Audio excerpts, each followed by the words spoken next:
आज भी नीति नियम। जिसके घर में संपदा की कमी होती है, जिसके घर में कर्जा बढ़ जाता है, लक्ष्मी नहीं आती, बहुत टेंशन की जिंदगी जीता है मनुष्य, व्यापार चल नहीं रहा, बहुत तकलीफ का जीवन चल रहा होता है, तो आज भी नियम है महाराज, आज भी नियम।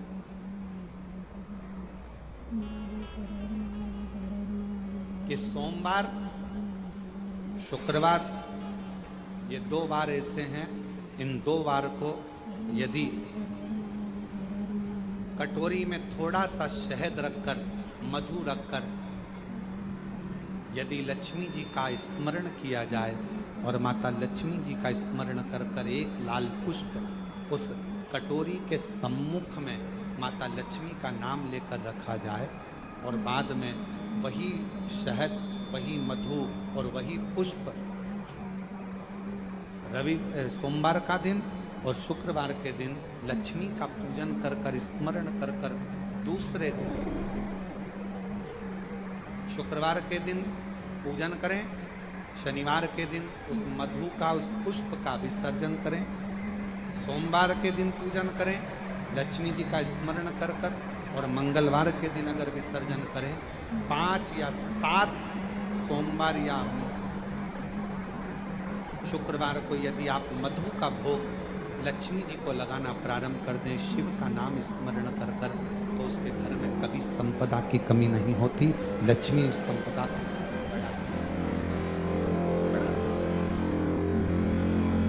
और हम तो यहां तक कहेंगे, प्रयास करो।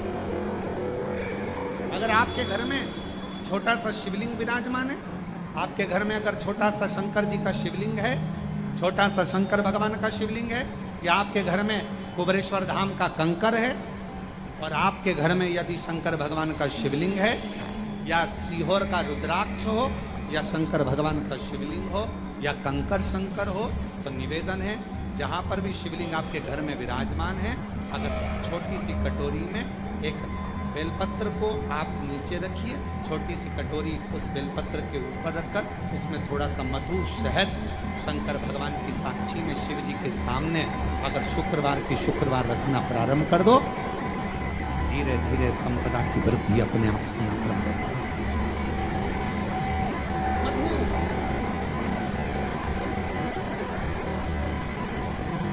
छठ के दिन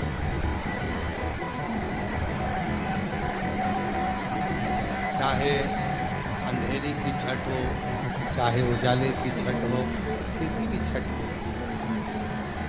अगर षडानंद कार्तिकेय जी महाराज का नाम लेकर 6 बेलपत्र और उस 6 बेलपत्र पर 6 दुर्वा,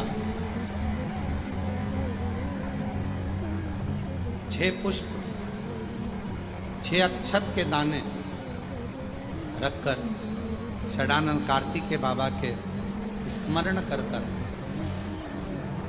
शिवलिंग की जो जलाधारी है, तो जलाधारी पर जहाँ अशोक सुंदरी का स्थान है, उसी के पास में कार्तिकेय जी का स्थान है। किसी भी छठ पर यदि आप बाबा को वो बेलपत्र, वो दुर्वा, वो पुष्प, वो अक्षत का दाना 6 समर्पित करते हैं, किसी भी छठ के दिन, षष्ठी के दिन स्कंद भगवान का नाम लेकर, स्कंदेश्वर बाबा का नाम लेकर, कार्तिकेय बाबा का नाम लेकर यदि समर्पित करते हैं, तो जिंदगी में कितना भी कर्जा हो, वो कर्जा 3 महीने के अंदर समाप्त होता ही, कितना भी कर्जा।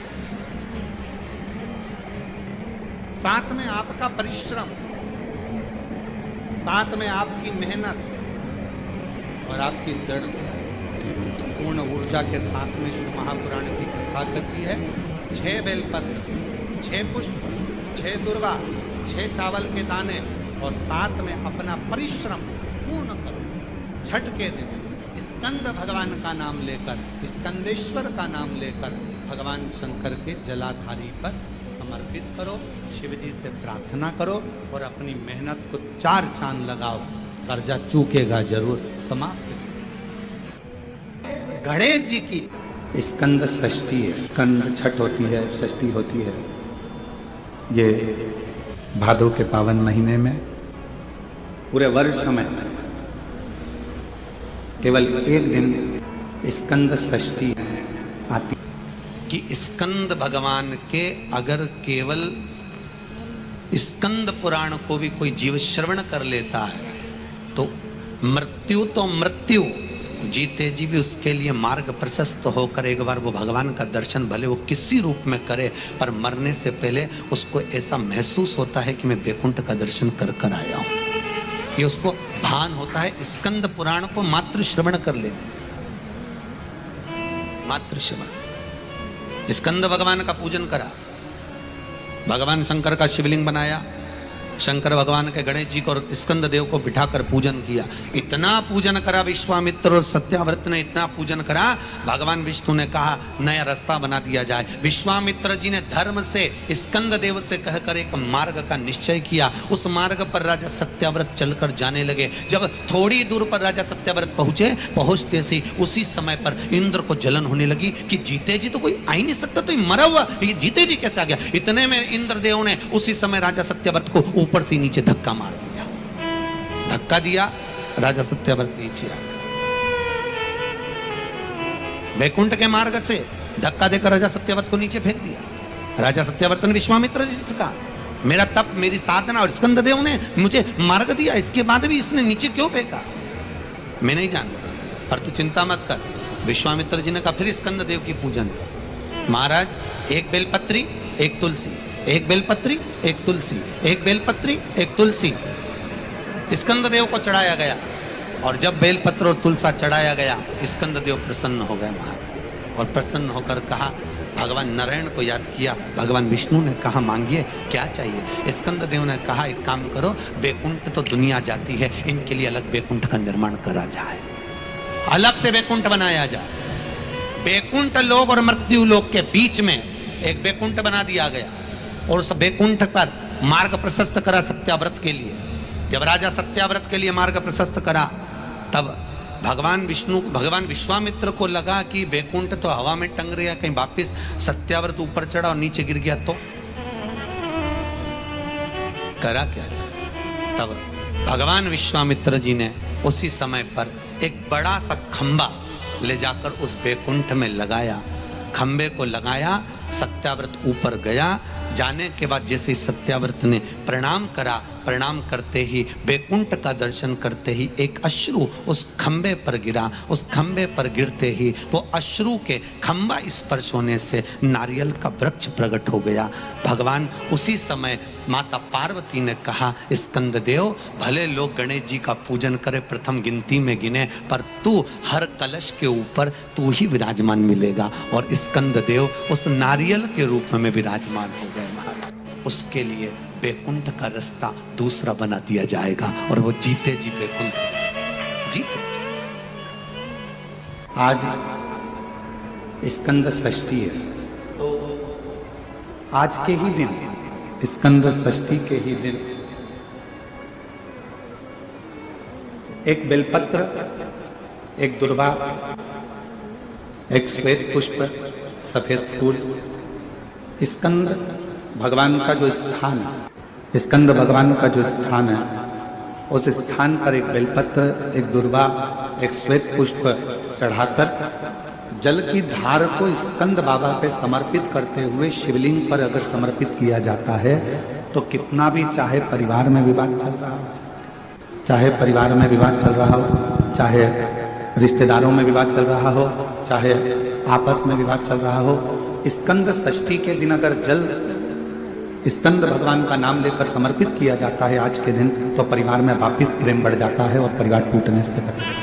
इतना नियम स्कंद षष्ठी का, इतना क्रम शिव महापुराण के अंतर्गत। आप सभी बड़े धनभागी हैं, बड़े किस्मत वाले हैं और बड़े भाग्यशाली हैं। शिव जी की बड़ी कृपा आप सभी पर है। दुर्वा जो उत्पन्न हुई है, इसमें इतना बल कहां से आ गया?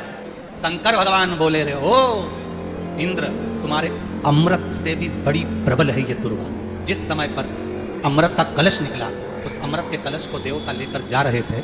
ले जाते राक्षसों से छुड़ाकर सबसे पहले इन्होंने समुद्र के किनारे पर उसको छुपाया। उस जगह पर भगवान विष्णु की जंघा के रोम पड़े थे जिससे दुर्गा उत्पन्न हुई थी। उस दुर्गा पर इस कलश को रखा, रखते ही एक देवता ने उसके उठाकर देखना चाहा तो उसमें से थोड़ा सा भाग अमृत का नीचे गिर गया जो दुर्गा पर पड़ गया। और आगे गए, फिर इसको छुपाया, वहां भी दुर्गा थी। फिर और आगे गए, वहां भी दुर्गा थी। सुनिंद्र, तेर को जो अमृत मिला तूने एक बार में पिया। ब्रह्मा को जो अमृत मिला वो ब्रह्मदेव ने एक बार में पिया। वरुण को जो अमृत मिला वो एक बार में पिया। पर इस दुर्गा को जो अमृत मिला वो 5 बार मिला। इसलिए पंच दुर्गा लेकर तू गणेश के पास जा और उसको दे, क्योंकि 5 अमृत के कुंड से भी प्रबल है ये। 5 अमृत के कुंड से भी प्रबल है, लेकर जा तू ये दुर्गा। और इंद्र ने दुर्गा दी, गणेश जी को खिलाई। जैसे खिलाई, गणेश जी के भीतर की जो अग्नि थी वो समाप्त हो गई। तकलीफ किसकी जिंदगी में नहीं आती? भगवान राम के जीवन में भी दुख आया, भगवान कृष्ण के जीवन में भी दुख आया। तकलीफ किसको नहीं? इसलिए किसी के दुख को देखकर कभी खुश मत हो। जरा सा किसी के ऊपर तकलीफ आई और सब लोग मिलकर चर्चा करने लगे, अच्छा हुआ, बहुत बढ़िया हुआ, ऐसा तो होना ही था, इसने तो ऐसा करा, अच्छा हुआ। ना, किसी को बीमारी आई कभी मत कहो कि दूसरे को बीमारी आती है ना तो दुनिया के लोग सोचते हैं कर्म का दंड भोग रहा है, और खुद को बीमारी आई, फिर खुद को तकलीफ आई, फिर खुद को कष्ट आया, फिर। इसलिए कभी किसी की जिंदगी में अगर तकलीफ है तो भगवान से प्रार्थना करना, बाबा इसके जीवन में दुख आया है, भले मेरा बेटी है, कष्ट है, मेरे से लड़ता है, पर बाबा दुख समाप्त करना। जब हम सर्वे भवन्तु सुखिनः की कामना करेंगे ना तो सबसे पहले भगवान सुख हमको देगा। सबसे पहले इत्र की शीशी खोलिए, दूसरे पर इत्र लगाइए, सबसे पहले इत्र की खुशबू किसको आएगी? जम के बोलो, हमारा हाथ सुगंधित होगा क्योंकि हमने इत्र की शीशी खोली है। पहले सुगंध हमको आएगी, सामने वाले को बाद में, क्योंकि इत्र की शीशी हमने खोली है। हम जब दूसरे के लिए अच्छा बोलना प्रारंभ करेंगे तो सबसे पहले परमात्मा हमारा अच्छा करना प्रारंभ कर देगा। अच्छा महाराज का जो महापुराण वर्णन करती है, किसी भी छठ के दिन, चाहे अंधेरी की छठ हो चाहे उजाले की छठ हो, अगर कडानंद कार्तिकेय जी महाराज का नाम लेकर 6 बेलपत्र पर 6 दुर्वा, 6 पुष्प, 6 अक्षत के दाने रखकर कडानंद कार्तिकेय बाबा स्मरण कर शिवलिंग की जो जलाधारी है, जलाधारी पर जहाँ अशोक सुंदरी का स्थान है उसी के पास में कार्तिकेय जी का स्थान है। किसी भी छठ पर यदि आप बाबा को वो बेलपत्र, वो दुर्वा, वो पुष्प, वो अक्षत का दाना स्कंद भगवान का नाम ले, कार्तिकेय बाबा का नाम लेकर यदि समर्पित करते हैं, जिंदगी में कितना भी कर्जा हो, कर्जा 3 महीने के अंदर समाप्त होता ही। साथ में आपका परिश्रम, साथ में आपकी मेहनत और आपकी दृढ़ता। लोग सोचते हैं कि हमने शंकर जी को बेलपत्र समर्पित कर दी, कर्जा चूकेगा, पर साथ में मेहनत भी करना। अगर आपके घर में छोटा सा शिवलिंग विराजमान है, या आपके घर में कुबेरेश्वर धाम का कंकर है, और आपके घर में यदि शंकर भगवान का शिवलिंग है, या सीहोर का रुद्राक्ष हो, या शंकर भगवान का शिवलिंग हो, या कंकर शंकर हो, तो निवेदन है जहां पर भी शिवलिंग आपके घर में विराजमान है, अगर छोटी सी कटोरी में एक बेलपत्र को आप नीचे रखिए, छोटी सी कटोरी उस बेलपत्र के ऊपर रखकर उसमें थोड़ा सा मधु, शहद, शंकर भगवान की साक्षी में शिव जी के सामने अगर शुक्रवार की शुक्रवार रखना प्रारंभ कर दो, धीरे धीरे संपदा की वृद्धि अपने आप होना प्रारंभ हो जाए। मधु, इसलिए आज भी नियम है, जिसके घर में संपदा की कमी होती है, जिसके घर में कर्जा बढ़ जाता है, लक्ष्मी नहीं आती, बहुत टेंशन की जिंदगी जीता है मनुष्य, व्यापार चल नहीं रहा, बहुत तकलीफ का जीवन चल रहा होता है, तो आज भी नियम है महाराज, ये सोमवार, शुक्रवार, ये 2 बार ऐसे हैं, इन 2 बार को यदि कटोरी में थोड़ा सा शहद रखकर, मधु रखकर यदि लक्ष्मी जी का स्मरण किया जाए और माता लक्ष्मी जी का स्मरण कर कर एक लाल पुष्प उस कटोरी के सम्मुख में माता लक्ष्मी का नाम लेकर रखा जाए, और बाद में वही शहद, वही मधु और वही पुष्प शुक्रवार के दिन पूजन करें, शनिवार के दिन उस मधु का, उस पुष्प का विसर्जन करें, सोमवार के दिन पूजन करें लक्ष्मी जी का स्मरण कर कर, और मंगलवार के दिन अगर विसर्जन करें, 5 या 7 सोमवार या शुक्रवार को यदि आप मधु का भोग लक्ष्मी जी को लगाना प्रारंभ कर दें, शिव का नाम स्मरण कर कर, तो उसके घर में कभी संपदा की कमी नहीं होती, लक्ष्मी उस संपदा को। तो यदि नारायण भगवान को भी प्रसन्न करना है तो मुख से क्या कहना पड़ेगा?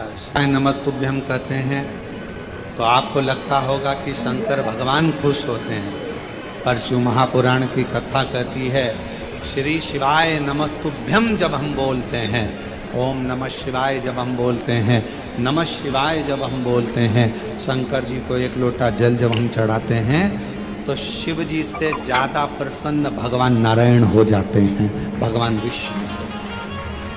तो यदि नारायण भगवान को भी प्रसन्न करना है तो मुख से क्या कहना पड़ेगा? श्री शिवाय नमस्तुभ्यं। भस्म का श्रृंगार, भस्म का दर्शन और भस्म धारण करना, ये भगवान शंकर की अविरल भक्ति है। और मेरी जीजियों, मेरे जीजाओं, बेटियों, बेटाओं, मेरी माताओं, मेरे बुजुर्ग, मेरे माता पिता तुल्य जितने भी भाई बंधु बैठे हैं, आप सबसे निवेदन करूं, ज्यादा नहीं तो प्रयास करा करो अपने घर में काशी की या उज्जैनी की या जो भी बड़ा शिवालय हो, वहां की थोड़ी सी भस्म अपने घर में होना चाहिए। क्यों? कभी कभी हफ्ते भर, 15 दिन, 20 दिन, 25 दिन में वो भस्म यदि हमारे कंठ पर, मस्तिष्क पर या अपनी जो अच्छी जगह है, कोई फैक्ट्री है, कोई दुकान है, कोई व्यापार है, कोई व्यवसाय है, अन्य जगहों पर कोई कह देता है इसने टोना कर दिया, कोई ने कहे उसने टोटका कर दिया, कोई ने कहे इस पे कुछ ने कोई जादू कर दिया। ना ना ना, शंकर की भस्म अगर किसी घर में है, शिव के शिवलिंग पर चढ़ी हुई भस्म यदि आपके पास में है, तो दुनिया का ना तो कोई टोना हो सकता है, ना कोई टोटका हो सकता है, ना कोई हवा हो सकती है, ना कोई हानि हो सकती है। शिव भस्म में वो बल हो, शिव भस्म। शंकर के भस्म का दर्शन, भस्म का श्रृंगार का दर्शन, शिव की चढ़ी हुई भस्म का स्पर्श, या शिव महापुराण की कथा कहती है कोई अपने मस्तक पर यदि भस्म धारण कर कर जा रहा हो, शंकर की भस्म लगाकर जा रहा हो, उसके मात्र मुखाग्रविंद का दर्शन या उसके शरीर से हवा स्पर्श कर कर भी अगर हमारे शरीर को छू जाती है तो भी हमारा कल्याण निश्चित हो जाता है। भस्म का इतना प्रभाव शिव पर श्री नारद ने भगवान शंकर को प्राप्त करने के बताए हैं। उसमें पहला सूत्र है त्रिपुंड धारण करना, और त्रिपुंड भगवान देवादिदेव महादेव को लगाकर, भगवान शंकर को समर्पित कर कर उस त्रिपुंड को अपने मस्तक पर धारण। सत्यम शिवम, जम के बोलो तीसरा, सुंदर। जब जीवन में सत्य अगर प्राप्त हो जाता है तो शिव अपने आप मिल जाता है, और अगर शिव मिल गया तो जीवन अपने आप सुंदर बन जाता है। उस जीवन को सुंदर बनाने के लिए हमको कहीं जाने की जरूरत नहीं पड़ती। 4 बत्ती का लगता है ना, 4 बत्ती का दिया, क्योंकि हमारे यहाँ शुभ कार्य हो रहा है। 4 बत्ती का तुम्हारे यहाँ प्रतिदिन घर में आरती करते होगे तो जो घी के डब्बे में भींगी भींगाई बत्ती रखी रहेंगे उसको निकाल के धर देते। बोलो सही नहीं गलत? निकाल के धर ही माचिस से लगाई, तन मन धन सब कुछ दे, और आरती कर खुदा के, घंटी बजा के, भोग लगा के, शक्कर करके, भगवान को प्रणाम करके चलिए। अब तुम्हारे यहाँ सत्यनारायण भगवान की तुमने कथा करवाई तो जो घी की बत्ती लगी वो तो लगी, उसके अलावा एक दिए में कपूर अलग से लगाया। मतलब कितनी बात हो गई? एक घी की हुई, एक कपूर की आरती हो गई। जजमान लोग यहाँ आरती करते हैं, उसके बाद में कपूर फिर जलाते हैं। उसका कारण क्या? अधिकता में फल प्राप्त कर, अधिकता में फल।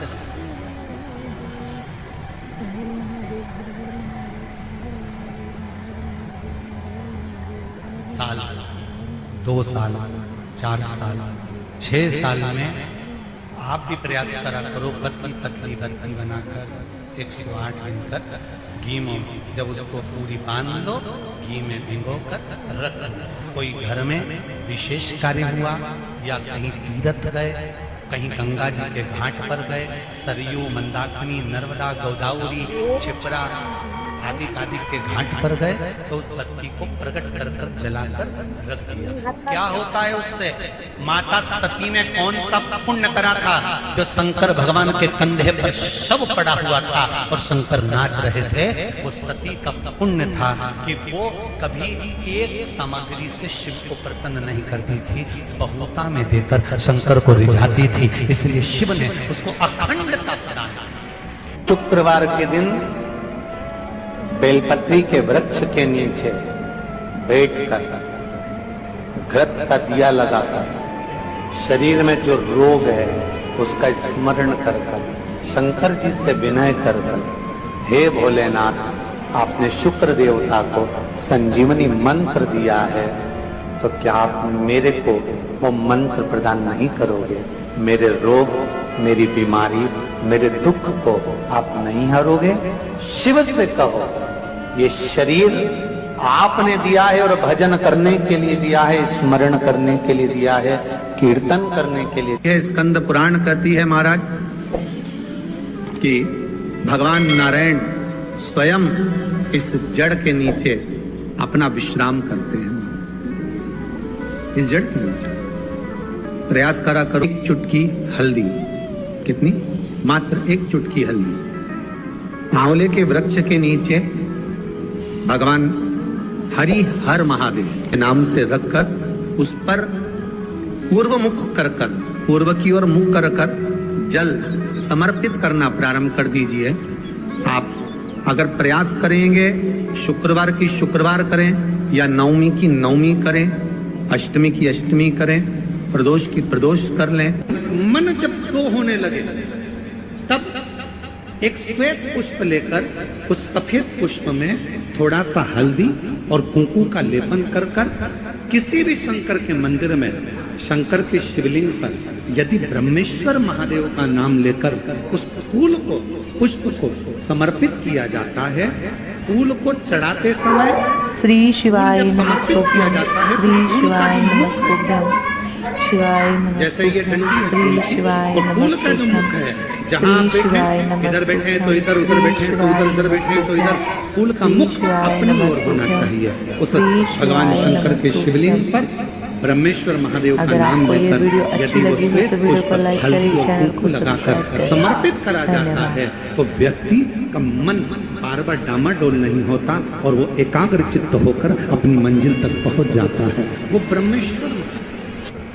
एक कूलर का फूल, एक घंटी वाला जो देवी जी को फूल चढ़ता है, जायसवन का बोलते हो, कूलर का बोलते हो, जिसका भी आप फूल बोलते हो, पुष्प लाल कलर का होता है, उसमें घंटी जैसा होता है, उसमें छोटे छोटे दाने से केवल एक पुष्प माँ भवानी को जिस स्थान पर भगवान शंकर का शिवलिंग रखा हुआ है, ये जलाधारी जो है माता पार्वती जी का हस्त कमल है, किसी भी स्थान पर बैठकर एक पुष्प समर्पित कर मृत्यु मंजरी चक्र का स्मरण कर अगर नारी उस